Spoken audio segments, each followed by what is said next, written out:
नमस्कार दोस्तों, स्वागत है आपका ये स्पीसेस एकेडमी में। और हिंदी के प्रैक्टिस सेट जो कि सीटेट के लिए है उसका ये दूसरा भाग है। तो चलिए स्टार्ट करते हैं। यहाँ पे पहला क्वेश्चन लिखा हुआ है कि बच्चे घर की भाषा और विद्यालय की भाषा के बीच संबंध को, ऑप्शन है, कठोरता से देखना चाहिए, उपेक्षित करना चाहिए, उसकी विविधता और लचीलेपन के साथ देखना चाहिए, और डी है, समाप्त कर देना चाहिए।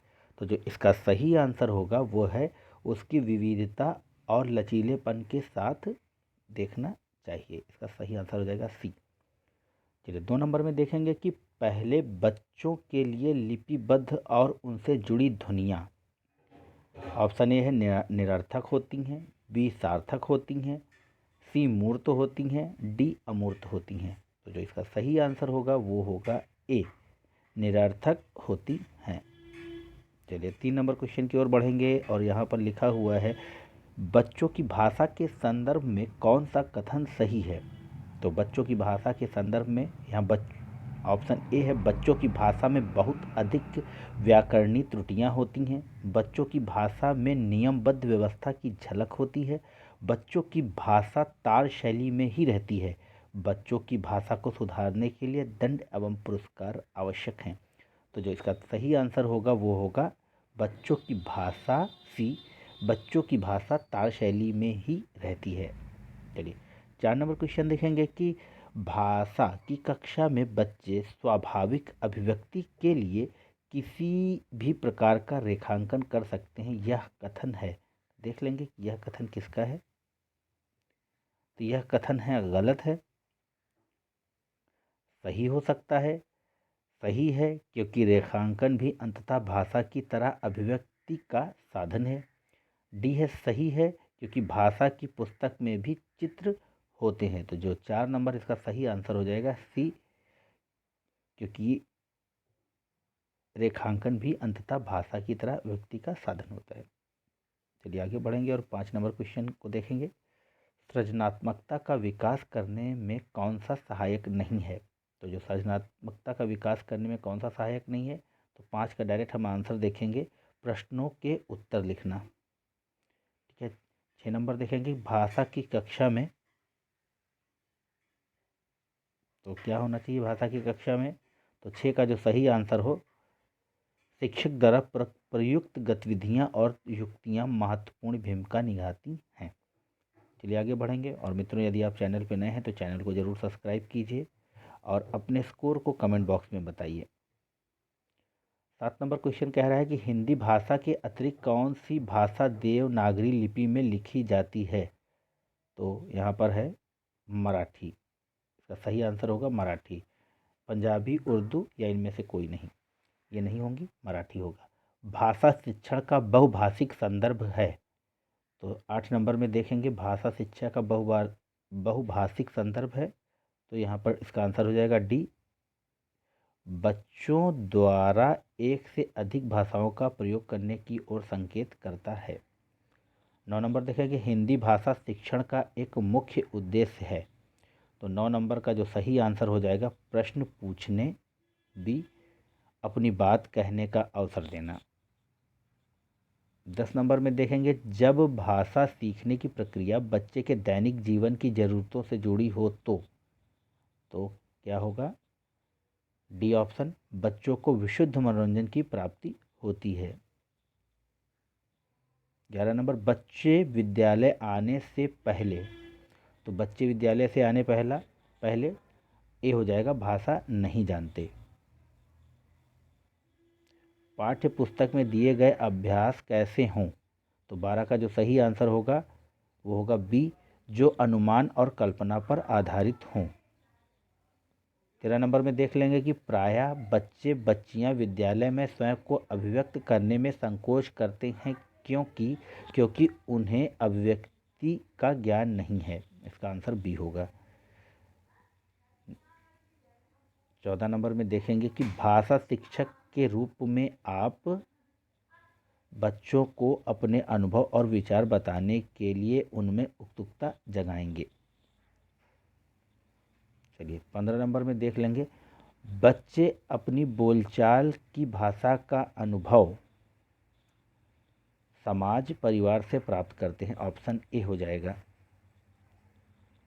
16 नंबर में देखेंगे कि व्यक्तिवाचक संज्ञा है। तो व्यक्तिवाचक संज्ञा क्या होती हैं? तो वो है देवनागरी व्यक्तिवाचक संज्ञा है। चलिए 17 नंबर में जाएंगे और देखेंगे कि बच्चे बहुत सी गलतियां मात्राओं के प्रयोग में करते हैं। तो जो 17 नंबर का सही आंसर होगा वो है अनिश्चित संख्यावाचक विशेषण। गुणवाचक, परिणाम बोधक, सर्वनामिक और संख्यावाचक ये सभी निम्न में से किसके उदाहरण हैं? तो ये हैं 18 का सी विशेषण के उदाहरण हैं। पुस्तक क्या है? पुस्तक है स्त्रीलिंग, पुल्लिंग, नपुंसकलिंग या इनमें से कोई नहीं। तो वो हो जाएगा पुस्तक क्या होती? पढ़ी जाती है, जाती है मतलब स्त्रीलिंग। 20 नंबर में देखेंगे निम्न में से कौन सा वाक्य सही है?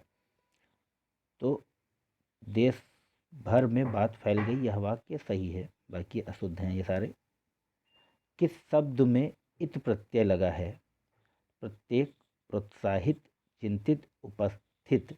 तो 21 का जो यहाँ पर सही होगा प्रोत्साहित, इत यहाँ पर लगा है, इसका बी हो जाएगा। प्रत्येक का संधि विच्छेद है। तो 22 नंबर में देखेंगे प्रत्येक का संधि विच्छेद है, इसका आंसर होगा सिर्फ प्रतिधन एक, प्रत्येक। छात्र का बहुवचन है। 23 नंबर में देखेंगे तो छात्र का बहुवचन है छात्रों। 24 में देखेंगे लिखने पढ़ने में कौन सा समास है? तो 24 नंबर में है द्वंद्व समास, जैसे माता पिता, राम सीता, ये सब द्वंद्व समास के उदाहरण हैं। चलिए गद्यांश को पढ़ लेंगे हम लोग और 25 से 30 नंबर का जो क्वेश्चन है हम इसी से बनाएंगे। तो लिखा है कि सबसे महत्वपूर्ण बात इस प्रशिक्षण के दौरान सामने आई वहाँ थी छात्राओं तथा शिक्षकों के बीच परस्पर संबंध। हमने अध्यापकों को इस बात के लिए प्रोत्साहित किया कि वे प्रत्येक छात्र की भावना की कद्र करें तथा यह देखें कि छात्र क्या चाहता है।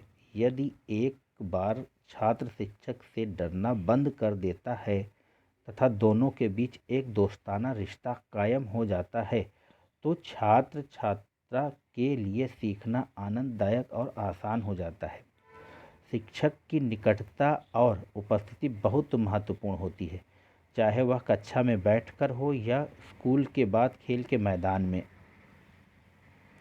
इससे शिक्षक एवं छात्र एक दूसरे के निकट आ जाते हैं तथा छात्र के महत्वपूर्ण विकास में इसका बहुत योगदान रहता है। दूसरा महत्वपूर्ण पहलू यह है कि शासकीय शिक्षकों के रहते नियमित शिक्षक प्रायः यह समझने लगते हैं कि उनकी कोई आवश्यकता नहीं। इस तरह वे निश्चिंत हो जाते हैं तथा सारा काम समांतर शिक्षकों पर डाल देते हैं। तो ठीक है, अब हम इसका आंसर देख लेंगे। बच्चों को सीखने में सबसे महत्वपूर्ण है तो वह है शिक्षकों और बच्चों के बीच मित्रवत संबंध। प्रत्येक छात्र छात्रा की भावना की कद्र, तो इसका आंसर हो जाएगा उनकी बातों को ध्यान से सुनने से। 27 नंबर में लिखा है कि शिक्षक विद्यालय के बाद भी बच्चों से रिश्ता बनाए रखता है। ऐसा करना कठिन है क्योंकि ऐसा करने से शिक्षक और बच्चों के बीच निकटता और विश्वास का रिश्ता बनता है जो बच्चों के सर्वांगीण विकास में सहायक है। ठीक है, आगे बढ़ेंगे और 28 नंबर क्वेश्चन देखेंगे। नियमित शिक्षकों को ऐसा क्यों लगता है कि उनकी कोई आवश्यकता नहीं है? तो समांतर शिक्षकों पर पूर्ण निश्चिंत होकर काम डाल दिया जाता है। 29 नंबर देख लेंगे फटाफट। शिक्षक और छात्रों के बीच कैसा संबंध लेखक को प्रिय लगता है? तो ये मित्रवत संबंध प्रिय लगता है लेखक को। ये आंसर। छात्रों के संपूर्ण विकास में शिक्षक की भूमिका, तो वो है छात्र छात्राओं की स्थिति और आकांक्षा समझकर शिक्षक उनके अनुरूप प्रशिक्षण दे। तो मित्रों ये थे कुछ 30 महत्वपूर्ण आगामी सीटेट परीक्षा के लिए। आशा है आप लोगों को पसंद आएंगे। चैनल को लाइक करें, वीडियो को लाइक करें, शेयर करें, सब्सक्राइब करें और आपका दिन शुभ हो। तब तक के लिए मुझे इजाज़त दीजिए। जय हिंद, जय भारत।